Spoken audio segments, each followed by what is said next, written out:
Let's begin with a detailed report on what's happening in Punjab. It's election season, and in the border state of Punjab, there are attempts by Pakistan-based terror groups, by Khalistani groups, to create unrest and to ensure that there's disharmony, which is usually the poll season. Security has been beefed up because of that. In our next report, we tell you about all of the high alerts that have been issued and the threats that Punjab faces.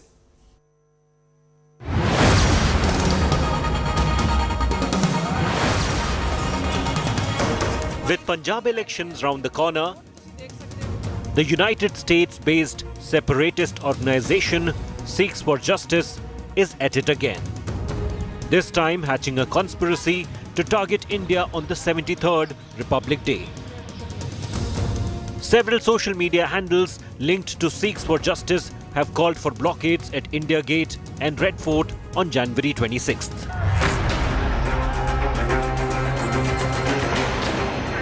Wishing for a rerun of the anarchy that marred capitals' streets on January 26th last year. They called upon their supporters to raise the flag of Khalistan in the place of the tricolour. The band outfit has announced a $1 million fund for the mission. And it's not just Sikhs for Justice. Across the border, Pakistan fake factories are into overdrive. Many fake handles have been found by Indian agencies that have been peddling Khalistan and farmer protest narrative. Some accounts based out of Pakistan have also been found reigniting sacrilege issues to create disharmony ahead of the state elections. The nefarious plot to target India stands exposed. Now the question is, what steps are being taken by the government to check outfits like Sikhs for Justice? With Mohit and Tanseem Haider in Delhi, Bureau Report, India Today.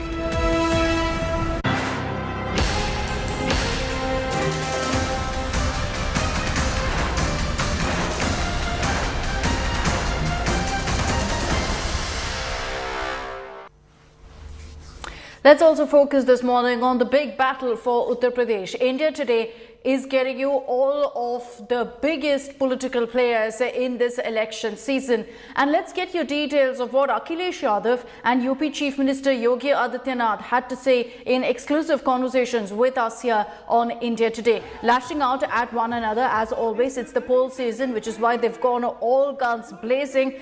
Both the top contenders for the state took pot shots at each other at Panchayat Aaj Tak in their first interviews after the election dates were announced. From the controversial 80 versus 20 jibe to vote bank politics, both Yogi Adityanath and Akhilesh Yadav traded charges against each other. Akhilesh countered Chief Minister Yogi's description of the election as 80 versus 20. Yogi, on his part, defended his earlier comment. The face-off also intensified as the conversation took a religious turn. Akhilesh Yadav claiming that Lord Krishna is his Kul Bhagwan. And soon after that, Yogi, in his reply, also claimed that Lord Ram and Krishna appear in his dreams and bless him. The two crossed swords over development as well, with both taking credit for the construction of expressways in the state. Here are some excerpts of the conversation that we had with both leaders.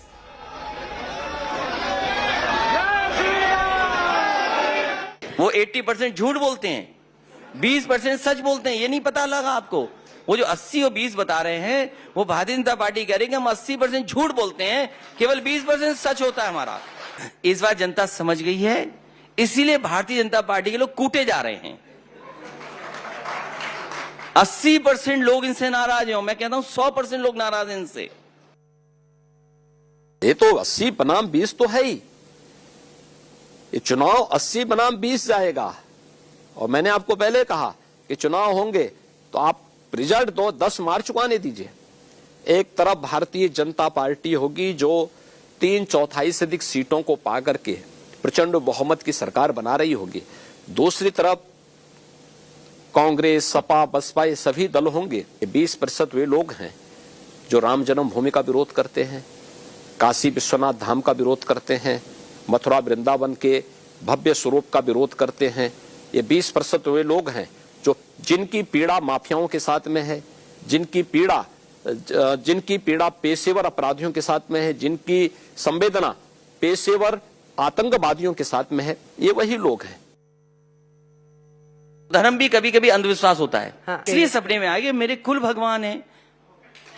Uttar Pradesh की जनता Bharatiya Janata party का उत्तर प्रदेश से सफाया करेगी। Bharatiya Janata party वाले ये भी समझ लें कि इस बार जनता राधे राधे कहने वाली है उनको, और वो जाने वाले हैं। हमारे सपने में तो आएंगे, मेरे सपने में नहीं आएंगे तो किसके सपने में आएंगे। और मैं जरूर देखता हूं कि भगवान राम का आशीर्वाद हम पर है, भगवान कृष्ण का भी आशीर्वाद हम पर है। भगवान कृष्ण तो उनको कोसने के लिए जाएंगे कि भाई अब कुछ तो लोक लाज रखो। समाजवादी एक्सप्रेसवे जिसका नाम था, समाजवादी हटा करके पूर्वांचल एक्सप्रेसवे, ठीक है बनाया आपने। समाजवादी सरकार का अलाइनमेंट था, टेंडर पूरा कर दिया था, एलओआई इशू नहीं कर पाए थे क्योंकि चुनाव डिक्लेयर हो गया था। और अगर चुनाव डिक्लेयर नहीं होता और समाजवादी सरकार बन गई होती तो देश की सबसे बेहतरीन कंपनियों को वो काम करने का मौका मिलता।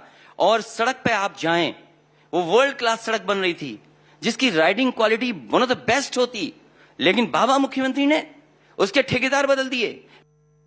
ये जो हम एमएसपी का लाभ, लागत का 1.5 गुना दाम किसानों को दे रहे हैं, ये बीजेपी की सरकार में देना शुरू हुआ था, इससे पहले नहीं मिलता था।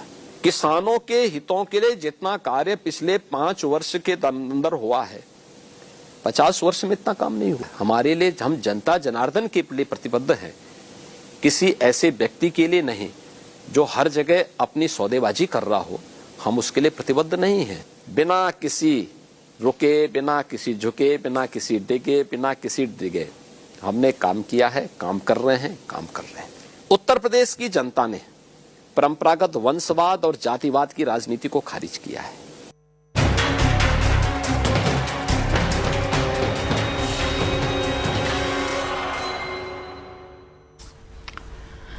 Let's get you a story that's dominated headlines yesterday and gotten a lot of reactions on social media as well. It was over Tamil actor Siddharth's tweets against Saina Nehwal. Saina Nehwal, the badminton star, had tweeted condemning the attack on the Prime Minister's convoy in Punjab and the security breach. Now, soon after that, Siddharth had put out a tweet which many termed as derogatory as well as sexist. He's refused to apologize. He's in fact defended it, saying that it's unfair to view it as being sexist or derogatory. But there is a chorus growing for action against Siddharth. Saina Nehwal herself has condemned what he said, saying it wasn't nice. The NCW has said that his Twitter account must be suspended.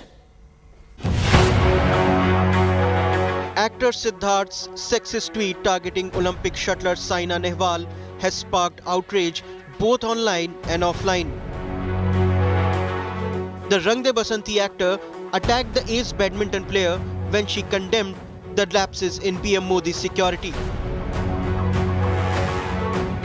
Siddharth, with a misogynistic response on social media, left many angry and disgusted.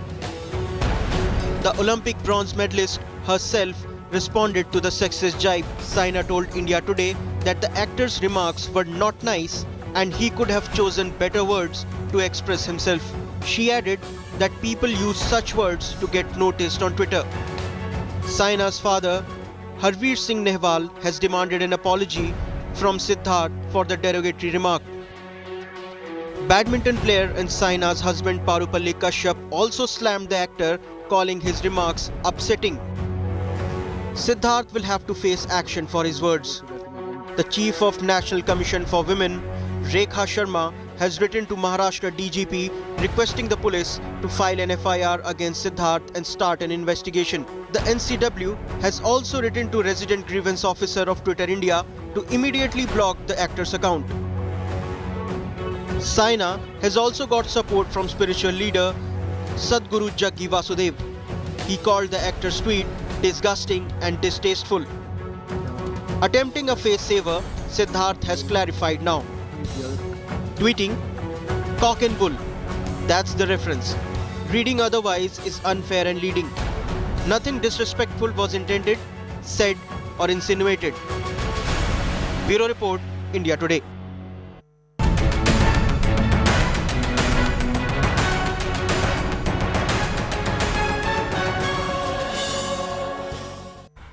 Let's now get you all the COVID-related updates. Focusing first on the national capital, Delhi has been one of the worst affected states in the country, and the number of infections are rising on a daily basis.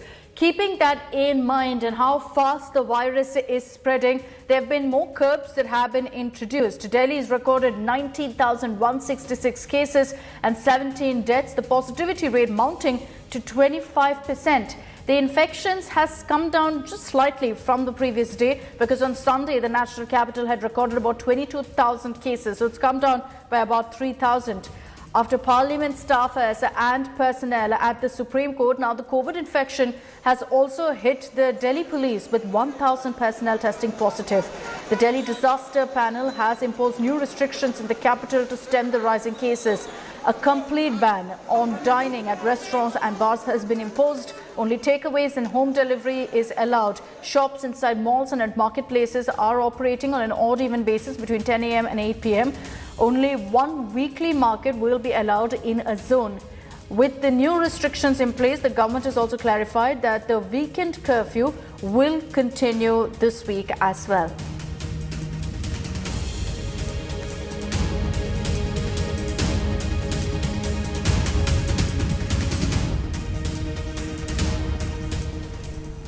Well, the third wave is upon us. I'm sure you've all realized it, because there are cases all around us. Many people are reporting positive cases at this point.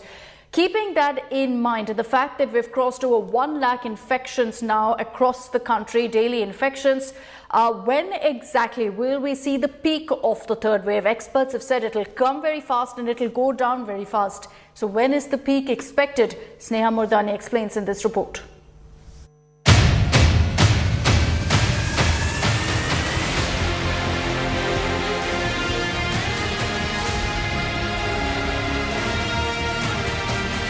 The third wave is sweeping India.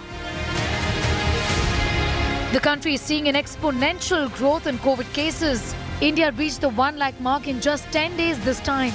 The 1 lakh figure was reached in the second wave in 50 days and 120 days in the first wave. On Monday, India reported close to 2 lakh infections. Mathematical projections indicate that this is going to rise further. ये बहुत ज्यादा तेज फैलने वाली tsunami जैसी लहर है। जो आंकड़े हम देख रहे हैं, ये पहले आंकड़े कभी नहीं देखे। टेस्टिंग संख्या और टेस्टिंग लैब्स के ऊपर भी उसका थोड़ा स्ट्रेस हो गया है। तो टेस्टिंग लैब और इंफ्रास्ट्रक्चर पे स्ट्रेस जरूर हुआ है, लेकिन उसकी जो तीव्रता है, जैसे आपने सही बताया, वो बहुत कम है। और अस्पतालों में अभी अगले 2-3 हफ्ते में हमको पता चलेगा, बहुत ज्यादा इसका इम्पैक्ट नहीं होगा। While experts differ on when India will peak, most agree cases will decline by the end of February. In cities like Delhi, Mumbai, where the numbers have been rising very fast for past week or so, they will continue to rise very sharply, with the peak estimated somewhere around middle of this month. That is, in about a week, 10 days from now. India had such a terrible Delta wave. That combined with vaccination efforts suggests that there's quite a bit of immunity in India that will provide some protection against Omicron. So what we expect to happen is lots and lots of Omicron infections, reaching a peak in the end of January or first week of February. Doctors say it is not the caseload we should be looking at this time, but hospitalizations and ICU admissions. What is different from the Delta wave so far has been that the number of people who require inpatient hospitalized care is substantially lower than it was for Delta. Sources within the INSAGOG, the consortium of labs undertaking genomic sequencing in India, say that in metropolitan cities, the prevalence of Omicron is to 90 to 95%. They also say that Omicron is well on its way to replace Delta as the predominant variant in India. Well, the rate of infection is much more, but hospitalization and oxygen use is not alarming. Far from it is what sources indicate. In New Delhi, Sneha Murdani for India Today.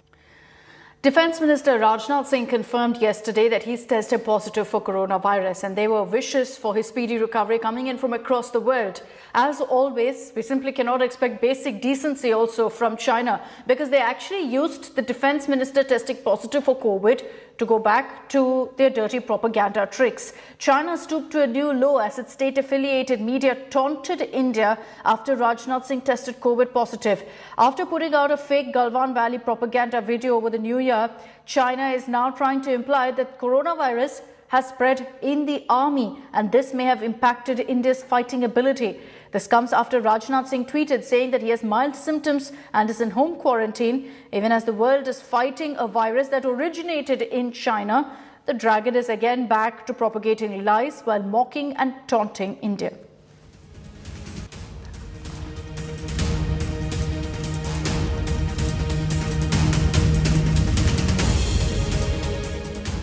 Let's move on to a story from Karnataka on the Congress-led Padayatra over the Mekedatu issue.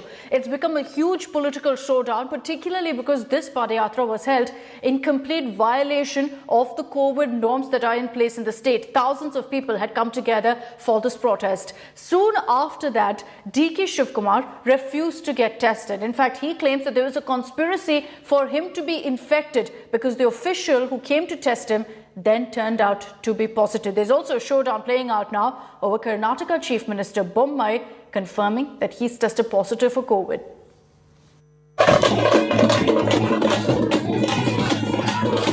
Thousands of protesters on the streets of Karnataka, marching for the second straight day in brazen violation of the COVID norms in place. The Karnataka Congress held this massive protest over the Mekedatu showdown, and leading the stir was the state party chief DK Shivkumar. A maskless DKS even endangering lives of children by roping them in for the Padyatra in pandemic. Unmindful of the third wave that's at Karnataka and the rest of the country, unmindful that there's no social distancing or even masks. All this from the man who believed that the COVID crisis has been staged by the Bommai government. No cases are there, they are just creating, they want the number, they are hiking the number, no COVID here. Simply they are hiking the number. Who are coming, they are just harassing people, they are collecting more than 3,000 rupees per visitor who is entering Karnataka. It's no wonder then that when officials went knocking on DKS's door to get tested after participating in a potential super spreader event, he outrightly refused. If I have any problem, I'll tell you. Many fellows, they are blackmailing me. They can't blackmail me. Please go and tell your health minister, ಯಾರೋ ಪಚ್ಚಗಳನ್ನು ಆಟಾಡ್ಲಿ, airport ಇಂದ ಬಂದಂತ ಹೊರಗಡೆ ಇರೋ ಓಡಾಡ್ಲಿ, ಏನ್ test ಮಾಡೋದು, ಏನ್ ತಿಂಗ್ ನನ್ನ test, ಅವ್ನು ಬೇಕಾದ್ರೆ ಟೆಸ್ಟ್ ಮಾಡಿಸ್ಕೊಳ್ಳಿ. You come with respect. ಆರೋಗ್ಯ ದೃಷ್ಟಿಯಿಂದ ನನಗೆ ನೋಡ್ರಿ, ರೇ ಮಿಸ್ಟರ್ ಏನಾಗಿದ್ದೀರಾ ಎಡಿಸಿ, ನನಗೆ ಫಿಟ್ ಫೈನ್, ಅರ್ಥ ಆಯ್ತಾ? You can't compel me. I know the law of this land. You tell your home minister, I'm perfect. ಅವ್ರಿಗೇನೋ ಹೆಲ್ತ್ ಹೆಚ್ಚು ಕಮ್ಮಿ ಆಗಿರ್ಬೋದು, ಹೋಮ್ ಮಿನಿಸ್ಟರ್ಗೋ ಹೆಲ್ತ್ ಮಿನಿಸ್ಟರ್ಗೋ ಚೀಫ್ ಮಿನಿಸ್ಟರ್ಗೋ. ನಾನು ಯಾವ ಟೆಸ್ಟ್ ಕೊಡೋದಿಲ್ಲ, ನನಗೆ ಅವಶ್ಯಕತೆ ಇಲ್ಲ. 15 ಕಿಲೋಮೀಟರ್ ನಡ್ಕೊಂಡು ಬಂದಿದ್ದೀನಿ, ಈ ತೂಪಾಟ ಇದ್ರಲ್ಲಿ ಏನಾದ್ರು ಒಂಚೂರು ಜಗ್ಗಿದ್ದೀನಾ? The Karnataka CM was quick to hit out at DK Shivkumar for what can all be called sheer carelessness by the state Congress chief. ಇದರ ಮೇಲೆ ಕೇಸ್ ಹಾಕಿದ್ವಿ, ಪಾದಯಾತ್ರೆ ಮೇಲೂ ಕೇಸ್ ಹಾಕ್ತೇವೆ. ಯಾರು ಕಾನೂನು ಉಲ್ಲಂಘನೆ ಮಾಡ್ತಾರ ಖಂಡಿತವಾಗಿ ಕೇಸ್ ಹಾಕ್ತೇವೆ. ಅದರಲ್ಲಿ ಇಲ್ಲ, ಮುಂದಿನ ಕ್ರಮ ಆಟೋಮೆಟಿಕ್ಲಿ ಆಗುತ್ತೆ. ಒಂದ್ಸತಿ ಕೇಸ್ ರಿಜಿಸ್ಟರ್ ಆಗಬೇಕಲ್ಲ, ಏನಾದರೂ ಮಾಡಬೇಕಾದ್ರೆ. ಕೇಸ್ ರಿಜಿಸ್ಟರ್ ಆದಮೇಲೆ, ಕೇಸ್ ರಿಜಿಸ್ಟ್ರೇಷನ್ ಆದಮೇಲೆ ಆ ಒಂದು ಸೆಕ್ಷನ್ ಅಡಿಯಲ್ಲಿ ಏನು ಕೆಲಸ ಆಗಬೇಕು ಅದು ಆಗ್ತದೆ, ಖಂಡಿತ ಆಗ್ತದೆ. ಅದರಲ್ಲಿ ಯಾವುದೂ ಭೇದ ಭಾವ ಇಲ್ಲ. ಎಷ್ಟೇ ದೊಡ್ಡ ಲೀಡರ್ ಇರಲಿ, ಸಾಮಾನ್ಯ ಮನುಷ್ಯರಲ್ಲಿ ಯಾವುದೇ ಭೇದ ಭಾವ. Considering the clear violation of curfew orders in the state, the Bommai government decided to crack the whip on DK Shivkumar. But the senior Congress leader is defiant. ಮಾಡಬೇಡ ಅಂತ ನೋಟಿಸ್ ಕೊಟ್ಟಿರೋದು ನಿಜ. ಆ ನೋಟಿಸು ಬಿಜೆಪಿ ನಮ್ಮ notice ಇದನ್ನ ಕಾನೂನುಬದ್ಧವಾದಂಥ notice ಅಲ್ಲ. ಒಂದು notice ಕೊಡ್ಬೇಕಾದ್ರೆ ಅದಕ್ಕೆ ಒಂದು ಸುಪ್ರೀಂ ಕೋರ್ಟ್ ಜಡ್ಜ್ಮೆಂಟ್ ಇದೆ. 144 ಹಾಕ್ಬೇಕಾದ್ರೆ ಯಾವ ರೀತಿ ಮಾಡಬೇಕು ಅಂತ ನಿನ್ನೆ ಯಾವುದೋ ಮಾಧ್ಯಮದವರು ಸ್ಟೇಟ್ ಲೆವೆಲ್ ಪೇಪರ್ ಅವ್ರು ಬಂದವ್ರೆ ನೋಡಿ ಇದನ್ನ ಬೇಕು ಅಂತ ರಾಜಕೀಯವಾಗಿ ನಮ್ಮ ಇದನ್ನ ಕ್ಯಾನ್ಸಲ್ ಮಾಡಬೇಕು ಅಂತ ಮಾಡಿದ್ದಾರೆ. ಈಗ ನಿನ್ನೆ first Politics has stooped to a new low in Karnataka where even a pandemic isn't spared from irresponsible acts. With DK Shivakumar making one reckless statement after another and even refusing to get tested, will the party high command intervene or let this Nataka amid COVID continue? After all, it was the Congress that took a moral high ground and rightly so on political rallies amid the pandemic. Bureau Report, India Today. Let's get you a primer on what to expect in the third and final test between India and South Africa. Team India will be eyeing history as they hope to ensure that they win the series and thereby create and break records really in South Africa. The final test will be played in Cape Town. It begins today and Virat Kohli will return to take over his captaincy from KL Rahul after he missed out from the second test due to back spasms. Virat announced that he's fit and available but also ruled out Mohammad Siraj from the third test because of the hamstring injury he suffered in the second test that India lost by 7 wickets. Hanuma Vihari, who made a crucial 40 in the second innings of the Johannesburg test, may have to make way for Virat, while either of Ishant Sharma or Umesh Yadav will make in and come in for injured Siraj. India won the first test in Centurion, but South Africa came back strong to win the second test, and now the series is locked at 1-1. India would fancy their chances of winning their first ever test series in South Africa since their readmission in 1991. I'm absolutely fit.